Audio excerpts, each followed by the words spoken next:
Pak, boleh nanya? Oke.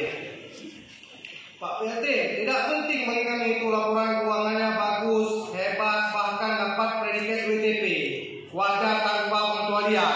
Yang penting bagi kami wakil rakyat adalah pembangunan dapat berjalan secara maksimal. Program-program eksekutif itu tepat sasaran dan menyentuh masyarakat secara langsung, baik dari segi infrastruktur pendidikan maupun peningkatan ekonomi masyarakat. Untuk apa laporan keuangan ratusan miliar itu bagus-bagus, tapi lembu mati kurus kering di kandang?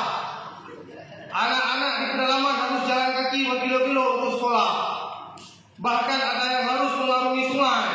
Belum lagi dengan pelayanan kesehatan yang semakin hari semakin banyak yang positif. Menyerah dengan COVID sangat wow, karapsa sekian triliun. Apakah sudah tepat sasaran dan tidak ada permainan di dalamnya? Atau lomba-lomba melampau untuk rakyat? Gimana ya Pak RT? Tidak betul itu. Proses intinya kami wakil rakyat menekan pada prosesnya, karena proses tidak pernah mengkhianati hasil.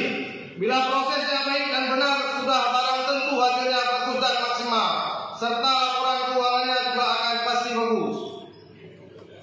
Tanya Pak PRT, BJ ke pemimpin yang zalim, karena urung yang paling full kampung neraka adalah pemimpin yang zalim. Dan tanya BJ ke pengkhianatan bangsa Aceh. Mungkinnya yang belum dapat sampaikan, yang salah dari lo, yang betul dari Allah.